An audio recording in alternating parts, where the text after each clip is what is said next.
Il-Pulizija f'Ċipru ħarġu żewġ mandati ta' arrest internazzjonali fil-konfront ta' Marija Efimova li tinsab fiċ-ċentru ta' kontroversja dwar l-allegazzjonijiet tagħha fuq il-kumpanija Igrant. Rapport investigattiv fil-ġurnal Ċipriot Cyprus Business Mail żvela li Efimova tinsab imfittxija mill-Pulizija f'Ċipru biex taffaċċja akkużi ta' serq minn kumpanija li kienet taħdem magħha f'Ċipru qabel ma sabet impjieg f'Malta. Fir-rapport jingħad li Efimova li taf sew il-lingwa Griega kienet taħdem mal-kumpanija IDF Fragrance Distribution qabel telqet minn Ċipru. Jirriżulta li 4 snin ilu Natalia Antonio, impjegata ma' kumpanija tal-avukati f'Ċipru, għamlet rapport mal-Pulizija kontra Efimova fil-kapaċità tagħha ta' direttur mal-kumpanija Fragrance Distribution. Dan wara li allegatament ir-Russa serqet mill-kumpanija li kienet taħdem magħha. B'reazzjoni għal dan, ir-Russa qalet li kienet sorpriża li l-Pulizija Ċipriotta kienet qed tieħu passi kontrija issa, jiġifieri 4 snin mill-każ, u allegat li dan kienet isir b'xi kompliċità minn persuni f'Malta.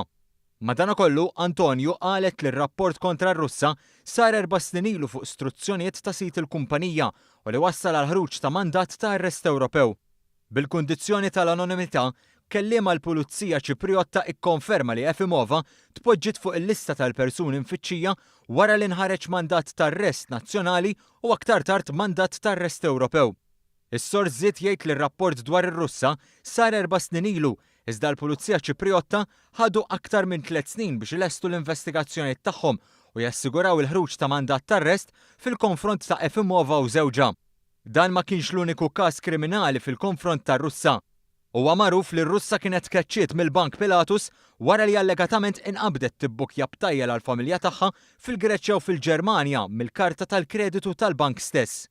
Hija kienet tresqet il-qorti mixlija bi frodi għad-dannu tal-bank u ta' kumpanija tal-ivvjaġġar wara li l-avukat tal-bank Joe Giglio kien għamel rapport kontrija fl-Assa tal-Imsida. Hija tinsab akkużata wkoll b'rapport fals kontra uffiċjali tal-Pulizija bil-Qorti Maltija tordna li titpoġġa fil-lista ta' persuni mfittxija b'mandat ta' arrest wara li telqet minn Malta bla ma deret il-qorti biex twieġeb għal dawn l-akkużi. Skont il-blogger Defni Caruana Galizja, Efimova kienet is-sors tal-istejjer tagħha dwar il-każ Igrant. Madankollu, fl-aħħar jiem hija qalet li ma kinitx is-sors oriġinali u lanqas dokumenti ma kellha biex tipprova l-allegazzjonijiet tagħha.